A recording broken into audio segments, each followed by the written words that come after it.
पतित साधनी, कलिमल हारिणी, मंगलकारिणी, मोक्षदायिनी।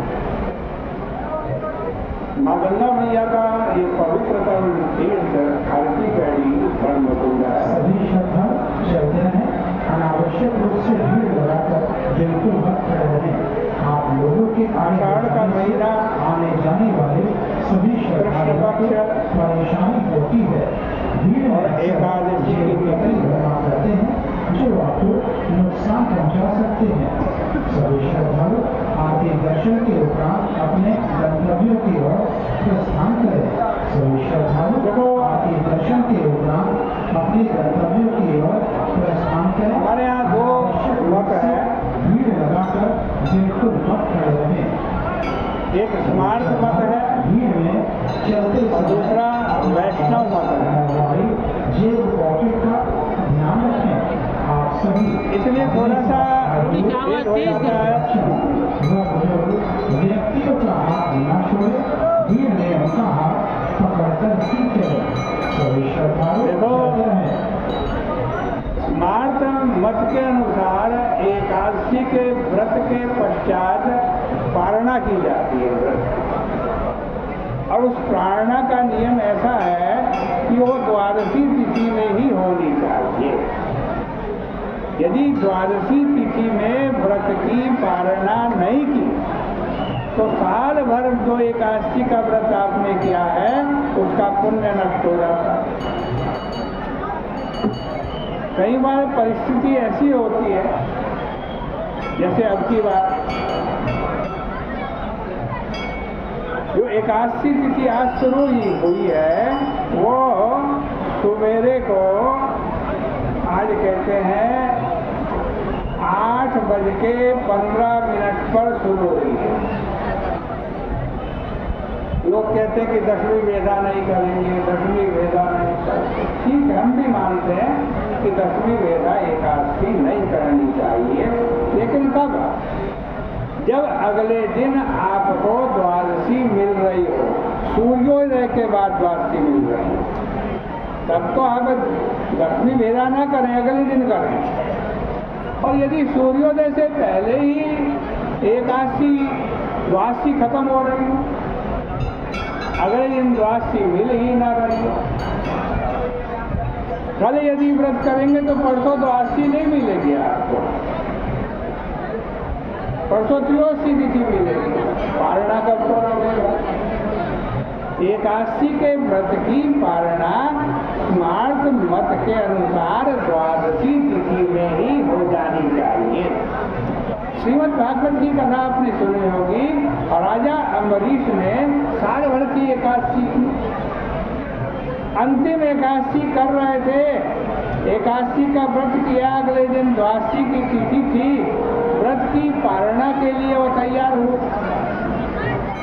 वैसे ही दुर्वासा ऋषि आ गए, वो बड़े प्रसन्न हुए, चलो मैं एकादशी के व्रत की पारणा कर रहा हूँ, ये ब्राह्मण लोग आए हैं, पहले इनको भोजन कराऊंगा, फिर व्रत को अपने खोलूंगा। उन्होंने दुर्वासा ऋषि और उनके शिष्यों से कहा, महाराज बड़े अच्छे समय में पधारे हैं, आओ भोजन करो। दुर्वासा ऋषि ने कहा कि राजन, पहले में हम गंगा स्नान कराएं, तब हम आज भोजन करेंगे। ऋषि अपने शिष्यों के साथ गंगा स्नान करने के लिए चले।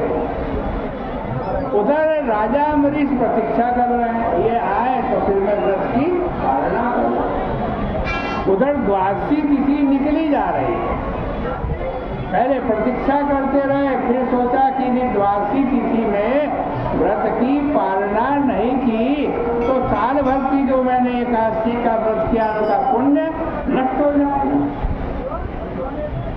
ब्राह्मणों से विचार विमर्श किया, ब्राह्मणों ने कहा हाँ भाई, पारणा तो द्वादशी में होनी चाहिए। तब अपनी समस्या को बताया कि हमने तो दुर्वासा ऋषि और उनके शिष्यों को निमंत्रण दे रखा है, उनसे पहले कुछ कैसे खा सकता हूँ? यदि कुछ ग्रहण करूंगा तो पाप भी लगेगा, और दुर्वासा ऋषि तो महाक्रोधी। ब्राह्मणों ने कहा तुम एक काम करो, तुमने निर्जल व्रत रखा है ना, भगवान को स्नान कराओ, उनके चरणों का जल पी लो। जल पीना कुछ खाना होता भी है और कुछ नहीं खाया ये भी माना जाता है। तुम जल पी लो, व्रत की पालना कर दो जल पी कर। और राजा अम्बरीश ने द्वादशी तिथि में ही व्रत की पालना करने के लिए आज भगवान को स्नान कराया, उनके चरणों का जल पी लिया। थोड़ी देर में दुर्वासा ऋषि आए, उनको पता चला कि राजा ने तो मुझे निमंत्रण दिया और मेरे से पहले ही कुछ ग्रहण कर लिया। बड़े क्रोधित हो गए, अपनी जटा निकाली, जमीन पर पटकी, एक कृत्या उत्पन्न कर दी। वो राजा अम्बरीश को मारने के लिए झपटी, लेकिन जाको राखे साईया, मार सके न कोई, हाल न बाका कर सके, चाहे जग देरी हो। अरे जो एकादशी का व्रत करते हैं उनकी रक्षा तो भगवान करते हैं महाराज। तुरंत भगवान का सुदर्शन चक्र आया और पहले तो उस कृत्या को भस्म कर दिया। फिर दुर्वासा ऋषि के पास पीछे भागा। दुर्वासा ऋषि उस चक्र से डर करके दौड़ते रहे, भागते रहे। ब्रह्मा जी के पास गए, मुझे बचाओ। उनका नहीं, मैं नहीं बचा सकता, ये तो नारायण का चक्र है। शंकर जी के पास गए, उन्होंने भी मना कर दिया। विष्णु भगवान के वैकुंठ लोक में ही पहुंच गए। उन्होंने कहा महाराज, जिसका तुमने अपराध किया उसी के पास जाओ, वही तुम्हें बचा सकता है, मैं भी नहीं बचा सकता। अंत में हार करके राजा अम्बरीश के पास गए। राजा अम्बरीश दरवाजे पर खड़े हुए प्रतीक्षा कर रहे हैं। उनके चरणों को धोया, भोजन कराया, सुदर्शन चक्र से पहले प्रार्थना की, यदि मैंने एकादशी का व्रत किया है उसका मेरे को पुण्य मिला है, उस पुण्य के प्रभाव से आप शांत हो जाओ, इस ब्राह्मण की रक्षा करो। सुदर्शन चक्र शांत होकर वापस चला गया। अब राजा अम्बरीश ने दुर्वासा ऋषि को भोजन भी कराया, स्वागत भी किया, सत्कार भी किया, चरणों में गिर पड़े। तो ये सारी कथा सुनाने का मतलब यही है कि भैया जब भी एकादशी का व्रत करो तो ये देख लो अगले दिन द्वादशी है या नहीं। यदि अगले दिन द्वादशी नहीं मिल रही तो दसवीं वेदा हो तब भी उसी दिन व्रत करो, अगले दिन नहीं। ये तो हमारा नियम है गृहस्थियों का, स्मारकों का। लेकिन वैरागी जो वैष्णव संप्रदाय के हैं उनके यहाँ कुछ ऐसा नियम है, वो पालना का नहीं मानते। वो कहते हैं कि दसवीं तिथि जरासी भी हो तो उस दिन ना करें, रात के 12 बजे भी यदि एकादशी तिथि आ रही है तो अगले दिन व्रत करें। चलो अब आज की कथा सुनाते हैं।